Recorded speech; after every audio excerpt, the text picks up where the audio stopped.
What's more delightful than a meal highlighted by fresh vegetables grown in your own garden?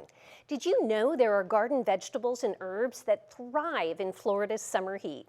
With us today is Calvin Gardner, urban horticulture agent with the UF IFAS Extension in Orange County. Calvin, thanks for joining us. Good morning. How you doing? I'm great, thanks. I'm excited about this. I do love to grow herbs in my backyard. I've already been asking you for some tips. But let's start off by talking about gardening in the summer. Why do people avoid gardening in the summer? Well, first and foremost, it's just really hot. People don't always like to be out in the heat. They don't want to be working it. There's also just a lot of bugs and weeds and rain. So, why do people particularly not want to go out? It's sometimes the heat, but it's also, we have a lot of, typically this time of year, there's a lot of more northern crops that are grown during the year, and they don't work very well here in Florida. So we in Florida have to get a little bit more specialized in what we can grow. Okay. So what are some of the plants, herbs and vegetables that can do well in the summer in Florida? So there are some of your classics. We have your sweet potato here, which is just, it's a southern staple for a reason. It grows great. It does take a little time. With a little patience, you'll get a really high yield from it, but it is a wonderful crop. Then you have something like your okra. That's a really common one here. A dividing vegetable with some people really loving it and some people really hating it, but it does grow well here during the summer. Okay. And then a whole load of different types of herbs as well.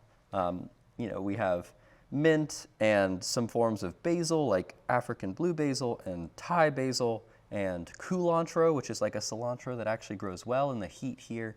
So there's a lot of options. They're just not always the most well known for the rest of the U.S. Yeah, I know. I was asking you about basil because I've had some issues with my basil just seeming like it always gets diseased, but I'm going to look for the Thai basil. Yeah. You said that might be a little more tolerant. And then I know that a lot of people say cilantro is really hard to grow, but this is cilantro? Cilantro, yes. Okay. And or ricau. It can go by two different names here. Okay. Yes, it has the same smell, the same taste as cilantro. It's just got a little bit hardier of a texture on the leaf, so people typically blitz it into like a food processor or something, or use it almost like you would a bay leaf when you go to cook rice or something. You can throw it in there and it will flavor what you're growing or what you're cooking. And Calvin, I do want to talk about this. So if we've got a potato like this in our kitchen, this is a sweet potato, how do we go about turning this into, a little crop? Yes, so if you have a potato like this in your kitchen that has been sprouting, you can certainly just plant the potato down in there and let those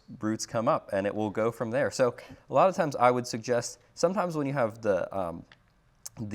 your classic, Yukon Gold potatoes, they're actually from a different family altogether. But this sweet potato will do pretty well if you plant the whole potato. You can cut it, but I would just suggest keeping it as a whole. But overall, UF IFAS really does recommend at the end of the day to try to go find some from like a local box store to go. You can get these things called sweet potato slips. They look kind of just like this vine, and they're about 6 inches tall, and you just plant those about 2 feet in spacing across whatever bed you're growing in, and they'll fill out the whole entire bed. They create long vines, they'll cover the ground, and in a few months, about 3 to 4 months, you'll get a good harvest of sweet potatoes that way. But it could work with one that's in your kitchen as well if you have one sprouting. What fun. All right, so what are some plants we should hold off until the fall to plant? Yes, so I brought a little example right here of one really specific one. Okay. Here you may be going to, I went and picked this up from a local box store. It is just a tomato.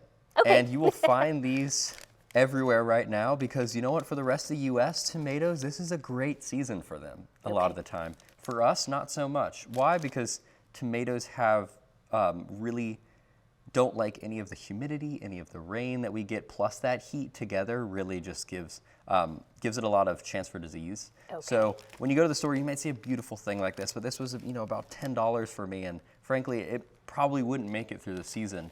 Interesting. Unless I got a really specific heat-tolerant Florida variety. So I'd lay off the tomatoes, maybe even the peppers right now, and stick to fun things like eggplant is a great one that's still in this family but will grow well through the summer. And I know that you folks at the Extension are probably a fabulous resource for anybody who really wants to sort of drill down on, okay, what do I plant when, right? Yeah, yes, because at the end of the day, because Florida is just so different in terms of their hardiness zone, we really think you can eliminate a really great portion of what issues you're going to handle in the garden just by planting at the right time and planting the right plant. All right. Yeah. Well, Calvin, we are grateful for your knowledge and all of your tips. Thank you so much. Thank you for having me.